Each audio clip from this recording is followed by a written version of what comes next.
Shalom, shalom, enfants de Dieu, fils et filles du Dieu vivant, princes et princesses du roi des rois, shalom à chacun de vous. Nous sommes encore là ce matin pour lire les différentes lettres que notre Seigneur Jésus a envoyées à son Église, les lettres du temps de la fin. Nous sommes dans le livre d'Apocalypse, bien sûr. Nous avions parlé le premier jour de la Seigneurie de notre Jésus-Christ et nous avions lu la première lettre que le Seigneur avait envoyée à son Église. Il s'agit donc de l'Église d'Éphèse. Nous avons lu également la seconde lettre envoyée à l'Église de Smyrne. Nous avons lu hier la lettre envoyée à l'église de Pergame. Nous avons lu également la lettre envoyée à l'église de Thyatire. Donc pour ce matin, nous arrivons à notre cinquième lettre. Et nous allons lire donc la lettre envoyée à l'église de Sardes. Nous lisons cette parole maintenant. Nous sommes dans Apocalypse au chapitre 3. Nous lirons les 6 premiers versets. Je le lis pour vous. Écrit à l'ange de l'église de Sardes. Voici ce que dit celui qui a les 7 esprits de Dieu et les 7 étoiles. Je connais tes œuvres. Je sais que tu passes pour être vivant et tu es mort. Sois vigilant et affermis le reste qui est prêt de mourir, car je n'ai pas trouvé tes œuvres parfaites devant mon Dieu. Rappelle-toi donc comment tu as reçu et entendu et garde et repens-toi. Si tu ne veilles pas, je viendrai comme un voleur, et tu ne sauras pas à quelle heure je viendrai sur toi. Cependant, tu as à Sardes quelques hommes qui n'ont pas souillé leurs vêtements. Ils marchent avec moi en vêtements blancs, parce qu'ils en sont dignes. Celui qui vaincra sera revêtu ainsi des vêtements blancs.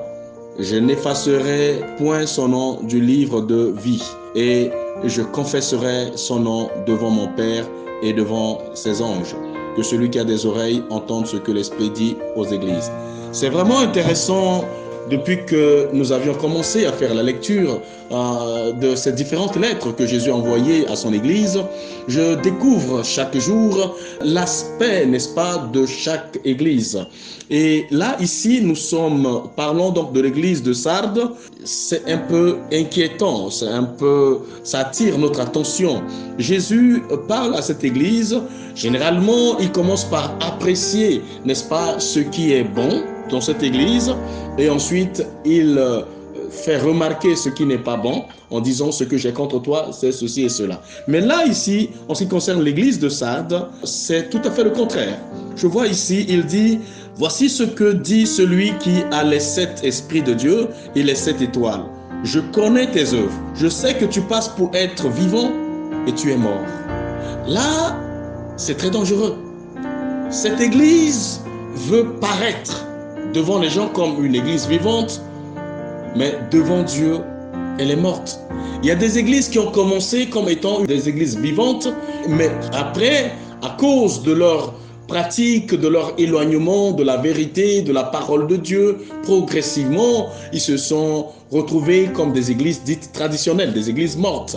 Il dit, tu passes pour être vivant. Il y a des gens qui cherchent à paraître. Nous devons être ce que Dieu veut que nous soyons, mais nous ne devons pas chercher à paraître. Et souvent, on cherche des apparences devant les hommes. En disant cela, je voudrais rendre un témoignage. J'ai fait un songe.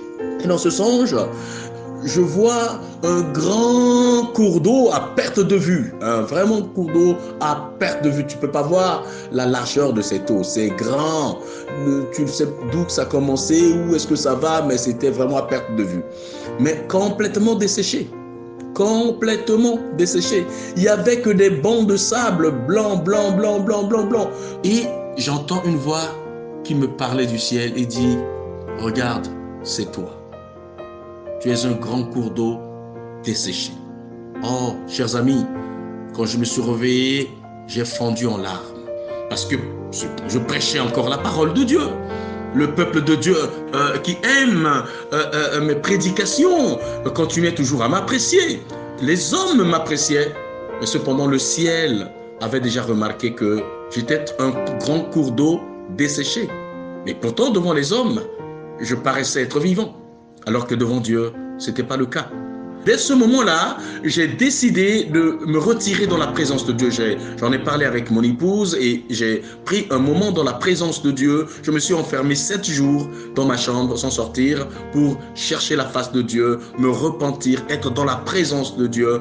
Et quand j'ai terminé les 7 jours, je fais un autre songe et dans ce songe, je vois un puits mais profond, mais d'une profondeur qu'on peut expliquer, et je vois un torrent d'eau qui jaillissait de ce puits comme un courant qui sortait et qui a rempli le puits, qui a inondé, qui a débordé et qui a commencé à inonder partout. L'eau l'a débordé et ça allait de partout, partout, partout. Et la même voix qui m'avait parlé m'a encore parlé du ciel. Tu es restauré. Tu es restauré. J'ai glorifié le Seigneur. Donc vous voyez, chers frères et sœurs, il y a des fois où nous paraissons être vivants, mais devant Dieu nous sommes morts. Il dit ici, je connais tes œuvres. Je sais que tu passes pour être vivant et tu es mort. Sois vigilant et affermis le reste qui est prêt de mourir. Car je n'ai pas trouvé tes œuvres parfaites devant mon Dieu. Soyons vigilants. Il y a des fois où tu crois tout savoir, tu crois tout connaître, oh, tu crois être le meilleur, tu n'as plus besoin d'apprendre. Le plus grand péché de nous, les serviteurs de Dieu, c'est la prêchemanie, c'est-à-dire la maladie de prêcher. Tu es là toujours en train de vouloir prêcher, prêcher, prêcher, prêcher, mais tu n'as pas le temps de t'asseoir pour écouter la prédication des autres, écouter le message des autres, écouter, lire et méditer la parole de Dieu et écouter ce que Dieu te dit aussi au travers des événements, des circonstances, au travers des songes, au travers des visions, au travers de certains enfants de Dieu qui peuvent aussi recevoir des messages pour venir te transmettre la part de Dieu. Mais tu crois être super spirituel, tellement que tu crois être plus grand, être spirituel, que tu ne veux écouter rien de ce qui vient des autres parce que tu crois tout savoir, tout connaître, et tu passes pour être vivant, mais devant Dieu tu es mort. Et il dit, sois vigilant. Hein? Sois vigilant. Parfois, on ne veille pas. On ne veille pas sur notre vie, on ne veille pas sur notre marche, on ne se rend pas compte qu'on glisse progressivement vers une mort spirituelle, une somnolence spirituelle, un sommeil spirituel où notre conscience ne nous parle plus comme avant, l'Esprit de Dieu ne nous interpelle plus et ne nous parle plus comme avant, où on trouve des choses qu'on ne faisait pas, on commence à reprendre progressivement à le faire. On trouve ça comme des choses normales et on ne prend pas garde à ces choses. C'est là où Jésus dit, tu passes pour être un vivant, mais tu es mort. Et il dit, tu ne veilles pas. Je viendrai comme un voleur. Tu ne sauras pas à quelle heure je viendrai.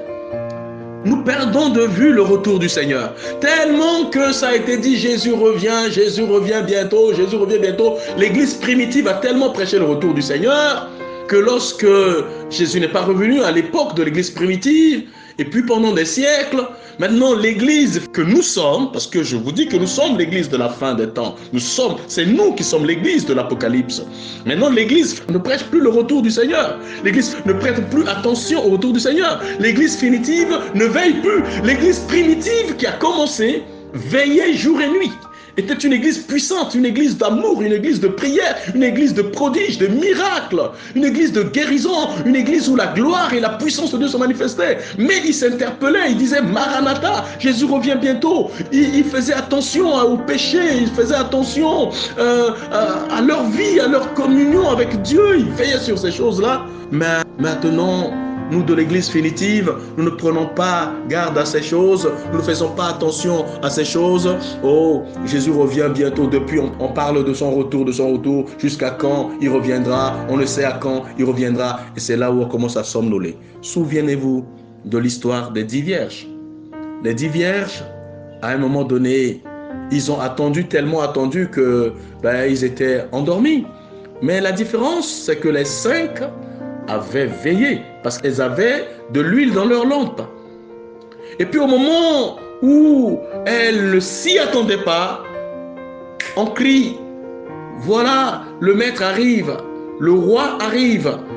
Eh bien, les 5 qui étaient en éveil, qui veillaient, n'est-ce pas, et qui avaient de l'huile dans leur lampe, quand ça a sonné, elles étaient prêtes. Et puis, on a ouvert, n'est-ce pas, la porte de la noce.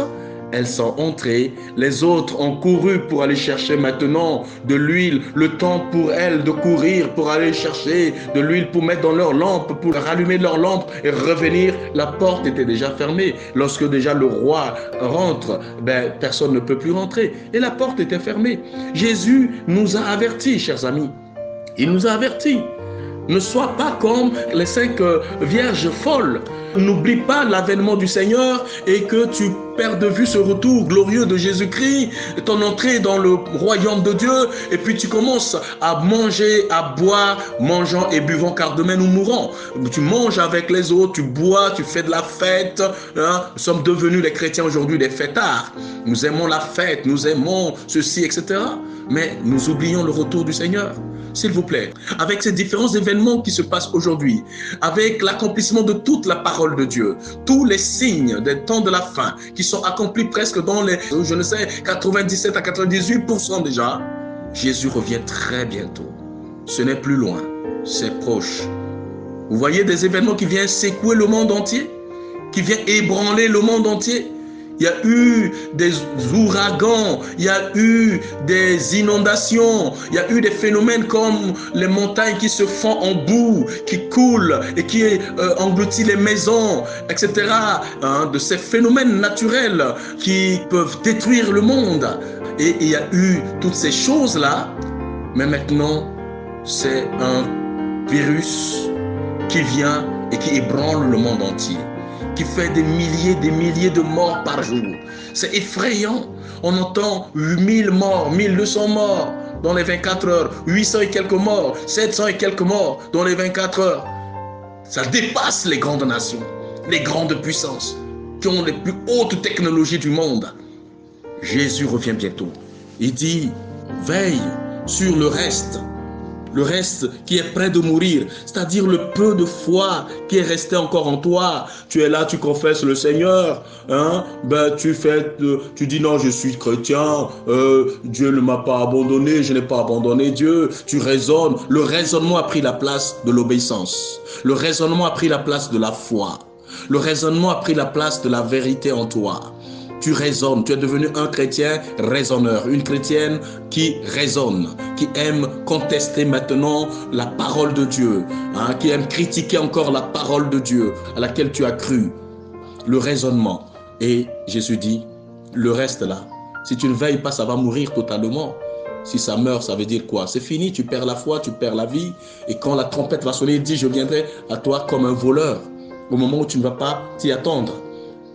Et ça sera triste. Mais ce que Jésus dit, il dit, mais cependant, tu as à Sardes quelques hommes qui n'ont pas souillé leurs vêtements, qui marchent avec moi en vêtements blancs, parce qu'ils en sont dignes.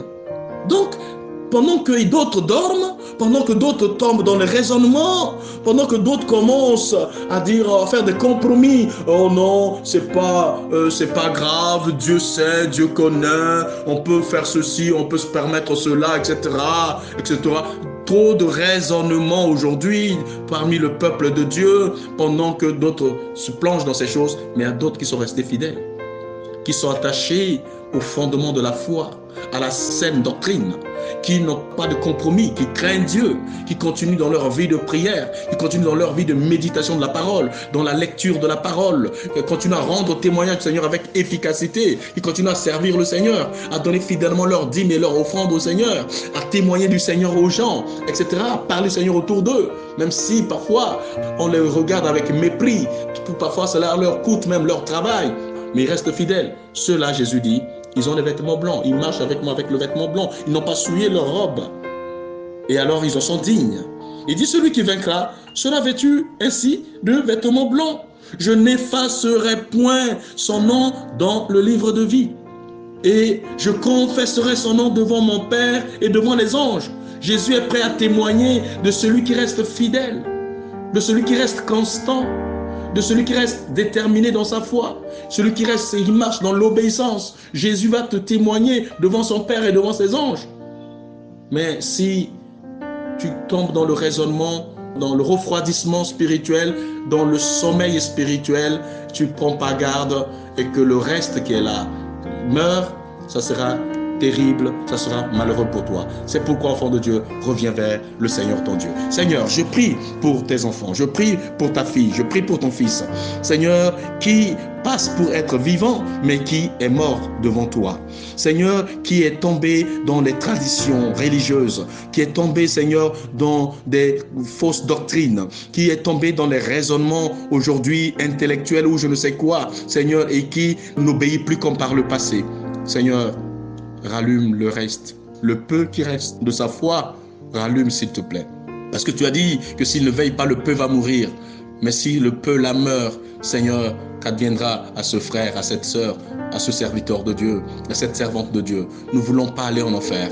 Nous ne voulons pas rater ce grand rendez-vous glorieux avec toi, Seigneur, dans les airs au son de la tempête. Nous voulons tous être sauvés. C'est pourquoi, Seigneur, je prie pour moi-même, pour mon épouse, pour ma famille. Je prie, Seigneur, pour tous ceux qui me sont chers. Seigneur, pour, Seigneur, tous tes enfants, toutes tes filles à travers le monde. Je prie pour ton Église, afin que, Seigneur, là où on cherche à paraître, alors qu'en réalité, Seigneur, ce n'est pas ça que tu vois depuis le trône, qu'on puisse raviver le peu, rallumer la flamme pour paraître debout, paraître vivant devant toi le jour de ton avènement. Bénis ton peuple, bénis ta parole et aide-nous à revenir à toi en ces temps de la fin. Dans le nom de Jésus, j'ai prié. Amen.